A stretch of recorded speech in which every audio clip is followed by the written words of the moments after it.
우리가 함께 읽은 이 이사야서 60장 말씀을 통해서 하나님께서 주시는 은혜를 우리가 함께 나누기를 원합니다. 여러분, 이 이사야서 60장의 말씀에는 장차 이스라엘이 회복되어질 것과 또한 더 멀리, 더 미래에 이루어지게 될 하나님의 나라에 대해서 기록을 하고 있습니다. 그래서 이스라엘의 회복, 지금 이스라엘이 바벨론에 포로되어 잡혀 있습니다. 그래서 거기 10절에 보시면 알겠지만 내가 노아에 너를 쳤다 이렇게 돼 있죠. 근데 이제는 너를 불쌍히 여겨선즉 돌아오게 한다 이런 의미예요. 그래서 지금은 고난을 받고 있지만 앞으로 이스라엘이 회복될 거다 하는 얘기와 함께 더 멀리 하나님 나라가 이 땅에 이루어질 것을 이제 말씀을 하게 되는 겁니다. 당시에는 이스라엘 백성들은요, 바벨론이라는 나라에 망했고 포로되어 잡혀갔기 때문에 절망 가운데 있었지만 먼 미래에 이루어질 이 하나님 나라의 모습, 하나님의 영광을 미리 보여주는 겁니다. 이게 하나님의 계획이죠. 하나님의 계획을 알려줌을 통해서 그 당시 백성들에게는 위로와 소망이 되는 말씀을 기록하게 되는 겁니다. 우리가 이사야서 60장을 이렇게 읽어보면요, 마치 요한계시록을 보는 것 같아요. 요한계시록의 내용과 거의 내용이 유사합니다. 그래서 이제 이사야서 60장과 이제 요한계시록을 조금 비교를 할 겁니다. 여러분, 이 신약 시대에는 이 이스라엘 백성들이 또 신약 교회 성도들이 로마에게 핍박을 받았거든요. 로마 황제에서 핍박을 받았고 또 절망 가운데 있을 때 하나님께서는 사도 요한이라는 사람을 통해서 미래 하나님의 나라, 장차 이루어지게 될 하나님 나라를 보여주게 되는 거예요. 그래서 신약 성도들은 요한계시록을 통해서 위로를 받게 됩니다. 지금은 이 로마의 핍박을 받고 있고 고난 가운데 있지만 앞으로 우리 하나님 나라가 이렇게 이루어지는구나. 하나님의 영광을 우리가 보게 되겠구나. 그래서 그 어려움, 환난과 핍박을 견뎌내게 되는 겁니다. 그처럼 오늘 이사야 60장도 마찬가지 이제 그 당시 이스라엘 백성들에게는 위로가 되는 말씀이죠. 당시 이스라엘 백성들은 바벨론 나라에 포로로 잡혀왔고 고난을 받고 있었지만 이 이스라엘 백성들을 통해 앞으로 이제 메시아가 나온다는 거죠. 예수님이 오시게 되고 예수님이 이 땅에 오셔서 십자가에 죽으심으로 우리를 제외해서 구원하게 되고 또 이 땅에 교회가 세워짐으로 모든 민족, 이방인들도 돌아오게 되는 일이 있게 될 거다. 그래서 이스라엘이 회복되면 이방인도 하나님께 돌아오는 그런 하나님 백성이 된다는 거죠. 결국 이 이스라엘 백성들을 통해서 이 땅에 하나님 나라가 이루어지게 될 것을 오늘 이사야 60장에 지금 말씀을 하게 되는 겁니다.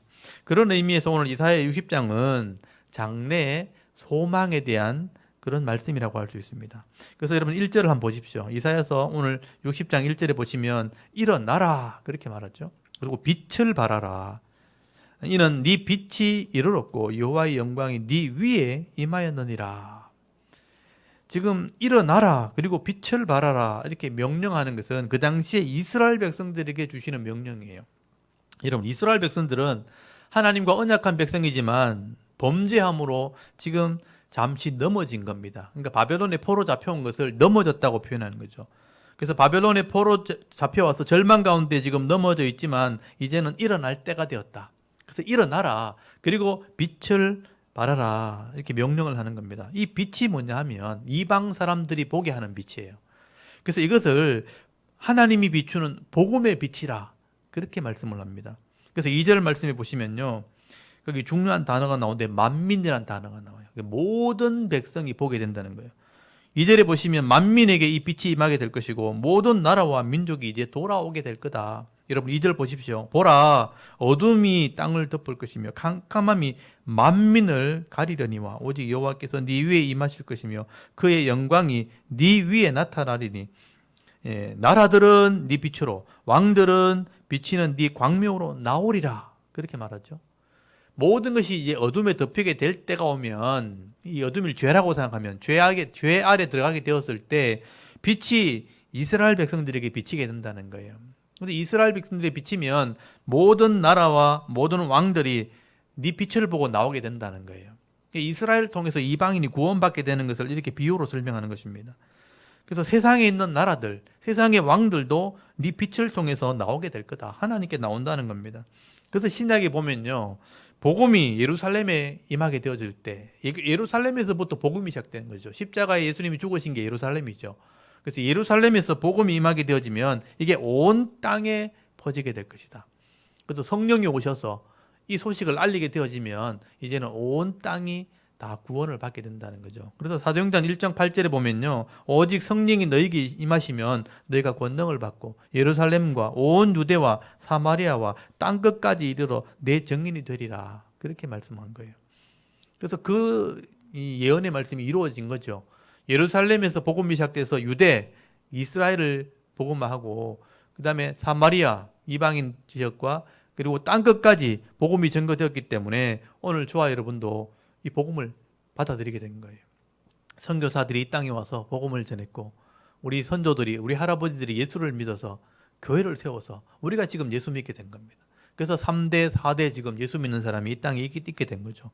그래서 이 복음으로 말미암아 하나님 자녀들이 나오게 되고 그 하나님 자녀들이 이제는 교회로 나오게 될 것이다. 그 이스라엘이 빛이 돼가지고 모든 사람들이 교회로 나오게 되는 그런 때가 오게 될 거다. 그렇게 말씀하신 거죠. 그래서 4절에 보시면요. 이렇게 이방에 있는 택한 백성들이 돌아오게 되는 모습을 설명하는 겁니다. 여러분 4절에 네 눈을 들어 사방을 보라. 무리가 다 모여 네게로 오느니라. 네 아들들은 먼 곳에서 오겠고 네 딸들은 안기어 올 것이라. 그렇게 말씀하죠.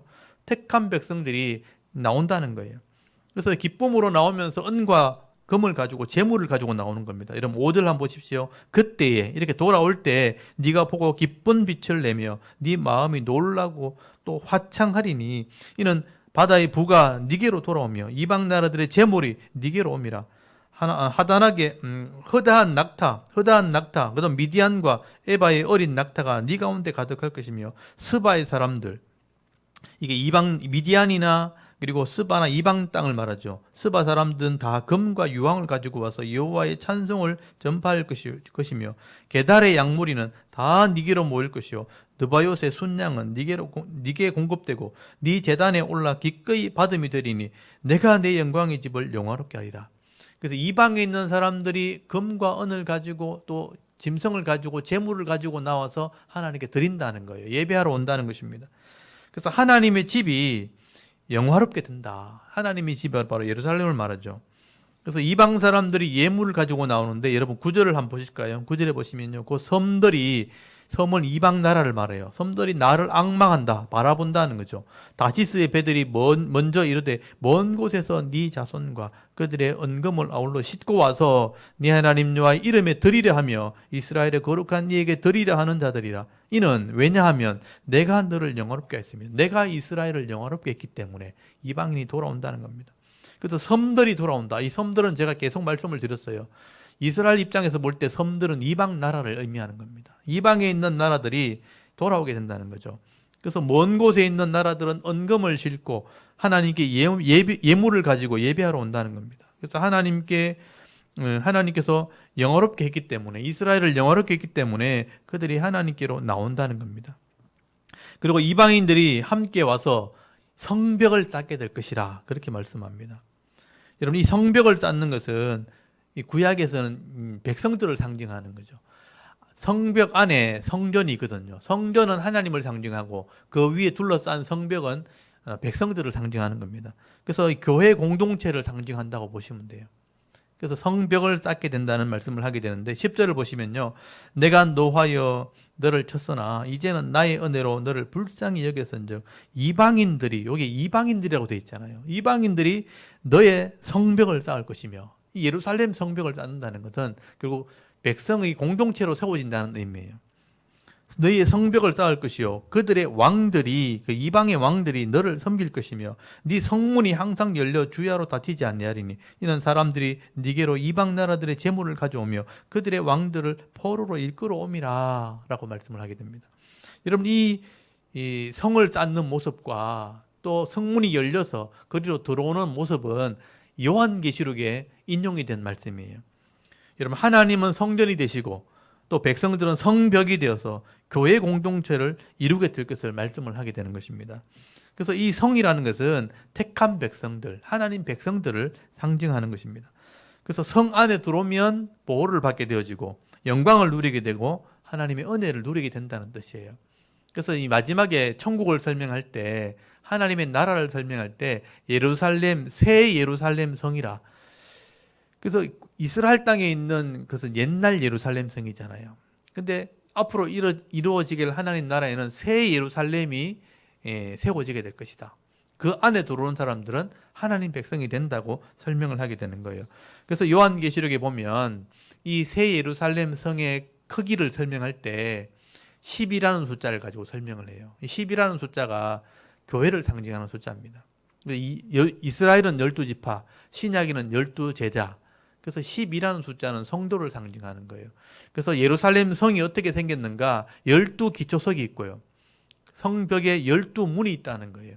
그래서 12기초석에는 신약의 사도들의 이름이 기록되어 있고 12문에는 이 12사도의 그 12지파의 이름이 기록되어 있다. 그렇게 설명을 하게 되는 것입니다. 그래서 이 성이라는 것은 성도를 상징하는 거죠. 그래서 그 성 안에 성전이 있는데 그 성전이 바로 하나님이고 하나님이 영원히 함께 하게 될 것이고 영원히 복을 받게 될 것이다. 그렇게 설명하는 거죠. 그래서 이 이방인들이 함께 이 성벽을 쌓는다는 것은 이방인들이 이 성도가 된다, 교회가 된다라는 것을 설명하는 것입니다. 그래서 이 하나님 나라 새 예루살렘 성은 항상 문이 열려 있거든요. 항상 문이 열려 있고 주야에 닫히지 않게 될 것이다. 그래서 누구든지 그 성에 들어오게 될 것이다. 예수를 믿는 성도들, 하나님의 자녀가 된 자들은 교회를 통해서 이 성 안에 들어오게 될 것이다 라고 말씀을 하게 되는 겁니다. 그래서 요한계시록 21장에 보면요, 이 모습이 기록되어 있는데 우리 기억나실지 모르겠는데 한번 찾아보겠습니다. 우리 요한계시록 할 때 이 말씀을 한번 나누었는데요. 여러분 요한계시록 21장을 한번 펴보시기 바랍니다.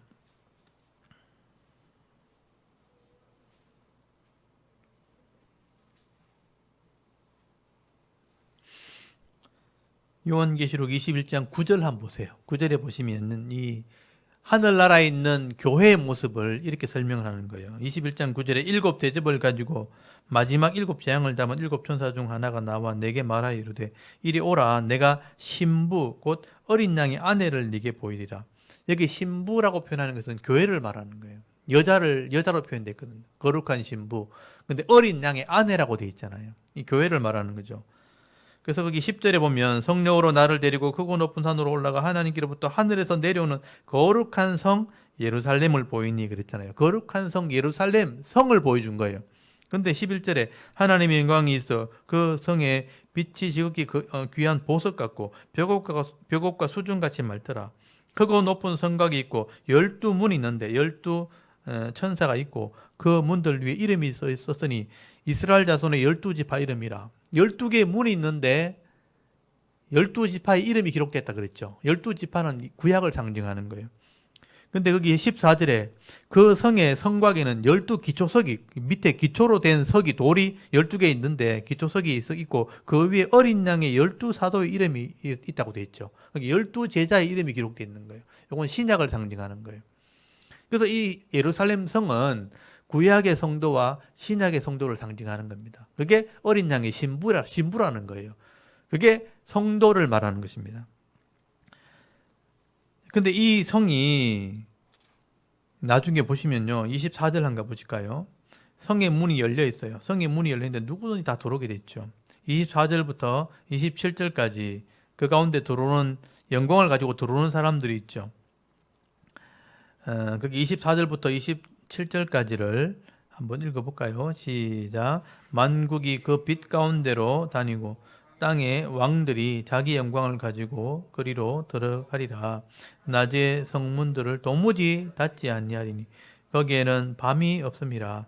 사람들이 만국의 영광과 존귀를 가지고 그리로 들어가겠고 무엇인지 속된 것이나 가증한 일 또는 거짓말하는 자는 결코 그리로 들어가지 못하되 오직 어린 양의 생명책에 기록된 자들만 들어가리라. 아멘.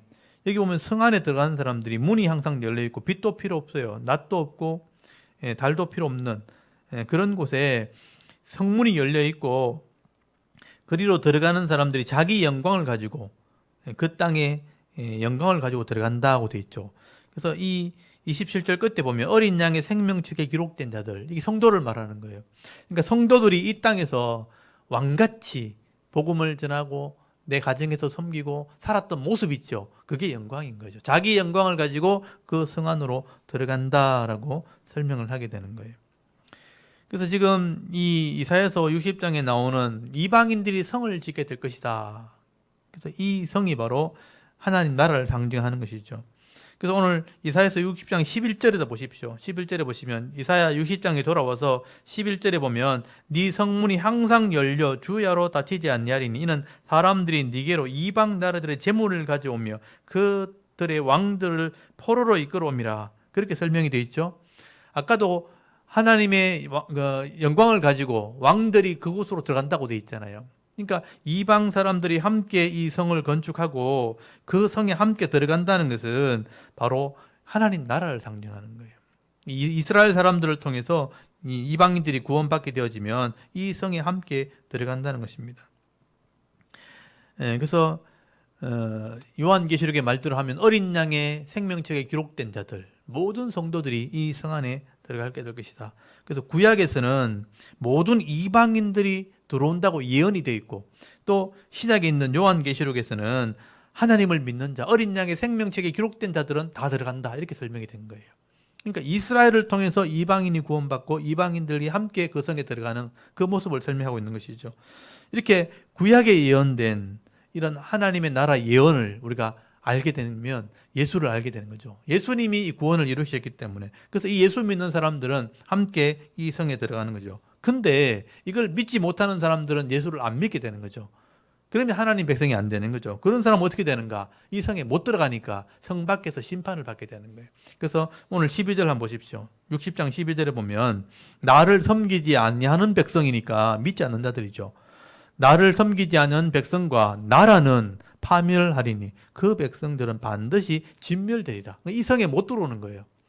이방인들이 함께 건축하는 성벽, 이 교회를 말하는 건데 일로 들어오는 사람들은 이 성 안에서 복을 받겠지만 들어오지 못하는 자, 믿지 못하는 자는 성 밖에서 진멸되고 심판받는다. 이 진멸한단 말이 완전히 망하게 된다, 없어진다, 이런 뜻이에요.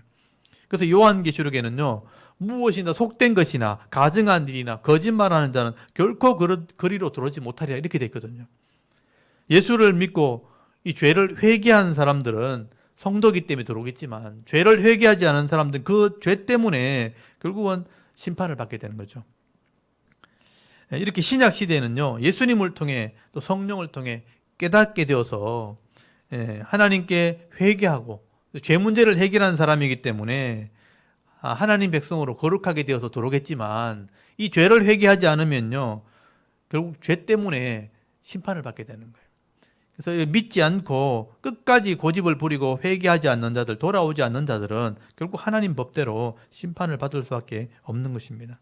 그래서 요한계시록에는요, 이렇게 하나님 백성으로 들어오지 못한 사람들은 세상에 있는 성이라 이렇게 표현돼요. 그걸 큰 성 바벨론이라고 표현되어 있어요. 하나님을 대적했던 큰 성 바벨론은 반드시 심판을 받게 되는 것입니다. 그래서 믿는 성도들은 거룩한 성 예루살렘으로 표현을 하고요, 불신자들은 큰 성 바벨론이라고 표현하게 되어 있고, 이 큰 성 바벨론은 결국 하나님의 심판 때에 무너지게 될 것이다, 심판을 받게 된다고 말씀을 하게 됩니다. 그래서 예수 믿지 않고 끝까지 돌아오지 않는 이런 불신자들은요, 결국은 심판을 받게 되는 겁니다. 그래서 우리가 생각할 것은 이런 마지막 시대가 되어질수록 죄악이 관영할 때 성도들이 어려움을 당할 수 있어요. 믿음을 가지고 있으면 세상은 망하지만 성도들을 핍박하는 거예요. 그래서 좀 고통을 당할 수 있고 어려움 당할 수 있다는 겁니다. 왜냐하면 마지막 시대가 되면요, 죄악이 관영하기 때문에 바른 삶을 살진 않아요. 근데 우리가 하나님 말씀을 가지고 정직하고 성실하게 살려고 하면 그런 사람 때문에 고통을 좀 당할 수 있다는 거죠.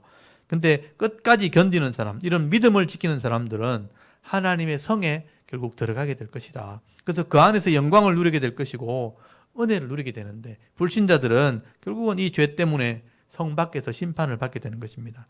그래서 우리 성도들은 세상에서 환난이나 그런 핍박이 있어도 두려워할 필요가 없는 거죠. 도리어 우리가 장차 들어가게 될 이 하나님의 나라의 영광을 바라보면서 인내해야 된다는 겁니다. 그게 우리의 믿음이죠. 그래서 오늘 60장 15절 한번 보십시오. 15절 보시면요. 전에는 네가 버림을 당하며 미움을 당하였으므로 네게로 가는 자가 없었으나 이제는 내가 너를 영원한 아름다움과 대대의 기쁨이 되게 하리니 네가 이방 나라의 젖을 빨며 뭇 왕의 젖을 빨고 나 여호와는 네 구원자 네 구속자 야곱의 전능자인 줄을 알리라. 구원받은 백성은 이런 은혜를 누리게 된다는 거죠. 전에는 버림을 당하기도 하고 미움을 당했지만 이제는 영원한 아름다움 또 대대의 기쁨을 누리게 될 거다. 여기 보시면 영원한 이름이란 영원한 아름다움이란 영원이란 말이 들어갔잖아요. 영원히 아름다움을 누리게 되고 영원히 기쁨을 누린다는 것은 결국 천국을 상징하는 거예요. 이 땅에서는 영원한 게 없기 때문에. 그래서 성도는요, 이 땅에서는요, 때로는 버림을 받기도 하고 미움을 받을 때가 있다는 겁니다. 근데 끝까지 승리하는 자들, 끝까지 믿음을 지킨 자들은 영원한 아름다움, 그리고 대대라는 말도 영원하고 똑같은 말이에요. 영원한 기쁨을 누리게 되고요. 또 둘째로 젖을 먹는다고 되어 있는데 이 젖은 풍성함을 상징하는 거예요. 풍성함을 누리게 될 것이고, 셋째가 구속자이신 이 구원자이신 전능한 하나님을 알게 될 것이다. 그렇게 말씀을 하게 됩니다. 그래서 여기서 계속 강조되는 게 바로 영원한 것, 영원한 복, 영원한 아름다움, 영원한 기쁨을 강조를 하게 되는 거예요. 결국 천국의 복을 말하는 것입니다. 이 땅에서는 영원한 것이 있다고 말할 수 없는 거죠. 그래서 우리가 끝까지 믿음을 지키는 자들에게는 이런 영원한 아름다움과 대대의 영원한 기쁨, 이런 하늘나라의 복을 받게 될 것이다. 그래서 17절에 보시면요. 세상 것들이 변하지 않는 것으로 바뀌어진다는 거예요. 노선 금으로, 철은 은으로, 나무는 노수로, 돌은 철로 대신하고요. 또 화평을 관원으로, 공의를 감독으로 삼으시고 황폐와 파멸이 사라지고 성벽을 구원이라고 말하고 성문을 찬송이라고 부르게 될 것이다. 이게 영원한 것으로 바뀐다는 뜻이에요. 그래서 가난하고 황폐했던 이런 세상의 가치가 풍성하고 온전한 가치로 변화되어지는 것입니다. 그래서 노시 금으로 바뀌고 철은 은으로, 나무는 노수로, 돌은 철로 바뀌게 될 거다. 화평을 관원으로, 공의를 감독으로 삼을 것이다. 황폐와 파멸이 사라지고 이제는 성벽을 구원이라, 성문을 찬송이라 그렇게 부르게 되는 날이 오게 될 것이다. 이게 천국을 상징하는 거죠. 그리고 19절에 보시면요. 해와 달도 이제 필요 없고 하나님이 영원한 빛이 될 것이다. 그리고 슬픔이 완전히 끝나게 될 것이다. 여러분, 슬픔이 없는 곳이 천국이잖아요. 그래서 19절 한번 보십시오. 다시는 낮에 해가 네 빛이 되지 아니하며 달도 네게 빛을 비추지 않을 것이요 오직 여호와가 네게 영원한 빛이 되며 네 하나님이 네 영광이 되리니 다시는 네 해가 지지 아니하며 네 달이 물러가지 아니할 것은 여호와가 네 영원한 빛이 되고 네 슬픔의 날이 끝날 것임이라. 이렇게 말씀을 하게 됩니다. 여러분, 이 말씀이 요한계시록에 똑같이 기록이 되어 있어요. 요한계시록 21장 23절 우리 다시 한번 찾아볼까요? 요한계시록 21장 거기 23절 보시면요. 이사야 말씀을 똑같이 인용을 해놨죠. 23절에 보니까 그 성은 예루살렘 성을 말하죠. 그 성은 해나 달의 비침이 쓸데없으니 이는 하나님의 영광이 비치고 어린 양이 그 등불이 되심이라. 그렇게 써놨죠. 해와 달도 쓸데없게 될 것이고 하나님의 영광이 비치게 되는데 어린 양이 그 등불이 된다. 구약에서는 하나님만 이렇게 설명이 되어 있지만 신약에서는 어린 양이 예수님이 함께 빛이 된다고 설명이 되어 있죠.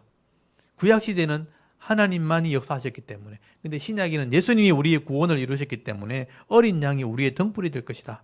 그래서 요한계시록 22장 5절 말씀에도 보시면요. 22장 5절 한번 보십시오. 22장 5절 보면 다시는 밤이 없겠고 등불과 햇빛이 쓸데없으니 이는 주 하나님이 그들에게 빚으심이라. 그들이 세세토록 왕노릇하리로다. 우리 성도들은 하나님과 함께 왕노릇한다라고 설명을 하게 돼요. 왕처럼 우리가 누리는 삶을 살게 된다는 것을 얘기하는 거예요. 그래서 이사야서 아까 말씀에는 60장에는 슬픔이 이제 끝났다, 슬픔이 없겠다 그렇게 말씀했다면 요한계시록에는 성도가 왕노릇하게 될 것이다 그렇게 설명을 하고 있는 겁니다. 우리가 이 땅에서는 고통을 당하기도 하고 예수 믿는 것 때문에 슬픔을 당하기도 하지만 천국에서는요 왕처럼 다스리게 되는 이런 풍성한 삶을 누리게 된다 그렇게 설명을 하게 되는 겁니다. 그리고 21절 말씀에 보시면 오늘 이사야서 60장 21절 한번 보십시오. 거기 보시면 영원한 땅을 차지하게 될 것이다. 이 천국의 기업을 상징하는 겁니다. 21절에 네 백성이 다 의롭게 되어 영원히 땅을 차지한다. 여기도 영원이란 말이 들어갔잖아요. 영원히 땅을 차지하려니 그들은 내가 심은 가지요 내가 손으로 만든 것으로 나의 영광을 나타낼 것인즉, 영원한 땅을 차지한다는 것은 하나님 나라 천국을 상징하는 겁니다. 그래서 신약 성경 요한복음 14장 1절에서 6절까지 말씀해 보시면요, 예수님께서 먼저 죽으시면서 내가 너희의 거처를 예비하러 간다 그랬어요. 내가 먼저 가서 나 있는 곳에 너희도 있게 하리라. 너희가 있을 거처, 바로 하나님의 나라 천국을 말하는 것입니다. 그래서 오늘 60장 22절 말씀에도 이런 약해 보이는 사람도 천명이 되고 이제는 강국이 될 것이다. 강한 나라가 된다. 영원한 하나님 나라를 말하는 거예요. 그래서 예수님께서 분명히 그랬잖아요. 천국을 비유할 때 작은 겨자씨 하나말 같은 믿음을 가지면 이 겨자씨가 큰 나무가 되는 것처럼 우리가 작은 자이지만 결국은 하나님의 영광을 누리게 될 것이다. 22절 한번 보십시오. 60장 22절에 그 작은 자가 천명을 이루겠고 그 약한 자가 강국을 이룰 것이라. 때가 되면 나 여호와가 속히 이루리라. 때가 되면, 하나님의 때 준비되어 있는 때가 있는데 그때 이것이 이루어진다. 근데 속히 이루어진다. 때가 되면 속히 이루어진다. 요한계시록에도 내가 속히 오리라 그렇게 기록이 되어 있어요. 하나님께서는요, 당시 이스라엘 백성들에게 이방인들이 이렇게 구원받게 될 것을 지금 예언을 한 거예요. 이방인들이 예루살렘을 성을 쌓을 날이 올 것이다. 예루살렘 성의 백성이 될 날이 올 것이다. 그리고 신약 시대에는 이 구원받은 백성들이 진짜 영원한 천국, 이 하나님 나라에 들어갈 것을 계획해 놓으셨다는 것을 말씀을 하게 되는 겁니다. 여러분, 오늘 우리가 이 이사야서 말씀을 통해서 이 예언대로 우리가 이방인이 구원받았잖아요. 이 하나님 말씀이 그대로 이루어짐으로 우리가 구원받았다면 앞으로 하나님의 이 놀라운 계획 속에서 하나님 나라가 이제 이루어지게 될 날이 온다는 겁니다. 우리가 그 하나님 나라에 들어가게 된다는 것을 이 말씀을 통해서 믿게 되는 거죠. 그래서 이사야의 예언이 지금 이루어졌다면 이 신약의 말씀도 앞으로 이루어질 거라는 거예요. 우리가 그것을 믿는 것입니다. 그러면 오늘 저와 여러분이 이 말씀을 통해서 온전한 믿음을 가질 수 있기를 바랍니다. 여러분, 우리의 이 믿음과 이런 말씀대로 순종하는 삶은 결코 헛되지 않다고 성경은 말하고 있는 겁니다. 그렇다면 오늘 우리가 1절 말씀, 이사야 60장 1절 말씀으로 돌아가서 우리도 빛이 되어야 되는 거죠. 일어나라. 우리가 빛을 발하자. 그래서 이스라엘 백성들이 그 당시의 고난 속에서도 일어나 빛을 발해서 우리가 구원받았다면 우리는 오늘 이 시대에 일어나 빛을 발하는 삶을 살아가야 되는 것입니다. 세상은 점점 어두워진다고 말하죠. 죄가 많아지기 때문에, 혼란스러워지기 때문에. 지금 전쟁도 일어나고 지진도 일어나고 우리가 감당하지 못할 일이 지금 일어나게 될 거예요. 그래서 세상은 자꾸 어두워지는 겁니다. 그런데 이렇게 어두워지고 세상이 죄가 관영한다 할지라도 우리는 죄와 타협하지 않고요, 이 하나님 말씀을 듣고 또 배워서 이 하나님 말씀에 순종할 때 하나님 나라가 이 땅에 세워지게 되는 것이죠. 그래서 우리 하나님 나라 백성으로 빛을 발하는 삶을 살아야 되는 것입니다. 그래서 오늘 우리가 내게 주어진 이 하루 삶을 살아갈 때도 이 시대를 보는 것이 아니라 이 하나님 말씀에 있는 것처럼 우리가 장차 누리게 될 이 하나님의 영광을 바라보면서 현재의 고난, 이 현재의 어려움들을 우리가 이겨나가야 되는 거예요.